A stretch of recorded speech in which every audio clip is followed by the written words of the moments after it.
So I grew up young, always in church. My mom would always take me, and there was a lot of times where she couldn't even keep me seated. I remember her telling me that, the choir would be singing or the pastor would be up preaching, and not always want to run up to the stage and jump around and just have a good time on stage. I grew up pretty fast. My dad had left when I was younger, and my mom had hurt herself at work, so she wasn't able to really work. So I actually quit high school and started working so I could help, her and my sister and myself. So I grew up pretty fast. I was always staying pretty involved in the youth at church. I really looked up to my youth pastor. I always actually wanted to be a youth pastor because of him. Fast forward a little while, I got married at an early age, about 9 days after my 18th birthday. So again, I'm growing up pretty fast. I got married really young. We got a place together, and man, it was just so hard to make ends meet. Half the time we didn't have food on the table or electricity or water, but we were still making it happen. And God was always there supplying for us. We always had what we needed when we looked to Him. I know that a lot of times I tried to take control of situations, and He let me have it. I asked for the control, and He let me have the control. But I noticed every time that I went to Him, He was always there. He never failed. During our marriage, we had vacationed a lot in Mexico, and I quickly fell in love with it. And I actually talked her into selling everything we had made, and selling everything we had, and take all the money we made, so we could retire and move to Mexico. She said, "Well, first let's try to accumulate a little bit more, and then we'll do that." So we moved to Fort Worth area, and that's when I found more church. Started going to more church. It was actually on an Easter Sunday, and man, I'd been looking for a church for many years, and I couldn't find one. And that Easter Sunday changed my life. I knew this was home. God put it in my heart, Marcus, this is home. This is a church you need to be at. I chose to stay kind of behind the scenes. I didn't really involve myself in the church. I was kind of just sitting back, watching everything. I'd been asked several times to serve, but I chose not to, which I regret that now. Now that I do serve, I regret not taking that opportunity sooner. So we were able to build a business, and we were able to accumulate a lot more assets, a lot more money, and ended up selling everything and taking that money and moving to Mexico finally, retired early. That's when my life changed forever. I believe Satan knew that I no longer had my community, and I was out of my church, and I was extremely vulnerable. And that's when he took his chance and took over my life. And when I moved to Mexico, I no longer needed anything. I had all the money I could think of, and I was free. So I felt as if I no longer needed him. I created this life to where I no longer needed him. I took God off the throne. I took God out of my life. I took myself and put myself up on the throne, and I took control of everything. And slowly I was losing everything.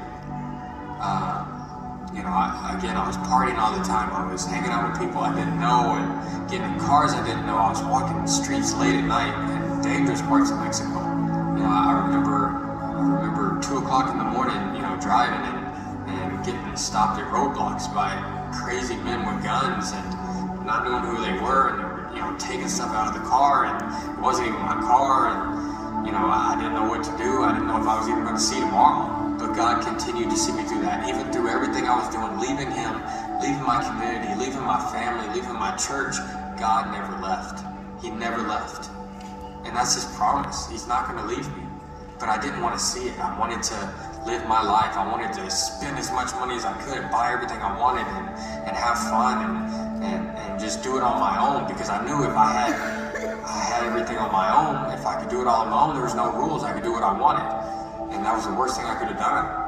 Partying at night and spending, $800 to $1,000 a night on alcohol for people I didn't even know. A group of 20, 30 people at a club, I didn't even know these people, but I was a man with the money, and they loved me, at the moment. But when it was all gone, they were gone. But God was still there. Every time.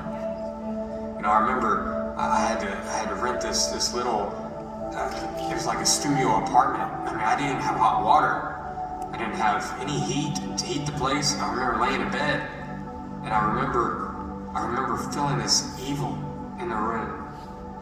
I remember sleeping at night and sleeping with the lights on because I could feel this heavy presence of this evil just standing over me, watching me, and just looking at me. But no matter how close that presence felt, I also felt God standing between that presence and me, protecting me. He was my shield. He was my protector. But he said, you know what, son? I'm not leaving you. I'm here. You can cut me out all you want, but I'm not leaving. And he never left me.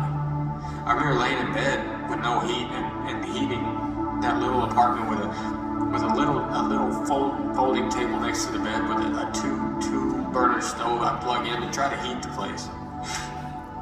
And I remember all I could afford was tortillas. I'd go to down the street, they'd make tortillas. I'd buy a kilo of tortillas for like 13 pesos, and I'd eat those all day. I'd just throw them on the burner, turn them over, and heat them up, and I'd eat tortillas all day with salt. I mean, it was crazy, but that's all I had. I was heating and cooking at the same time, with the same thing. But God was right there. He's like, son, man, all you gotta do is accept me back in your heart, and I'll come back and I'll take care of you. But I was so embarrassed too because I had lost everything. I had nothing else. I was so embarrassed my family didn't know what I was doing. I can imagine how they felt. I never thought that people would actually accept me for who I am no matter what I had. The true people that cared for me. But I was so embarrassed I didn't want to come back with nothing. But then I thought, what God has for me, like, that is something. Like, it's not that I don't have anything. I have everything. I'm just not accepting it. I'm not taking it. And I feel like the way I feel now, it's got to be better to go back to God. It's got to be better. And, I had a heart-to-heart with God one night, and I told him, I said, Father, I need your help. I need you to show me what I need to see to get me back home. And I remember walking to get some tortillas one day. I remember walking down the street, and there was this Catholic church, and they had their doors open. And I don't speak a lot of Spanish, I speak a little bit. And I remember hearing Oceans, a Hail song. I remember hearing them sing that song. And that was God telling me that he wanted me back home. That was that sign that I asked for. By the grace of God, I'm back home and I'm safe. I'm not just attending one church. I'm actually serving. I love everybody here, and they've always been there for me. They accepted me with open arms like no one I could imagine. God's done some amazing things, and I believe that he's not done. I believe there's more, and I'm excited to see what God's going to do for me, because he's on the throne now, and I'm no longer in control. My Father's in control.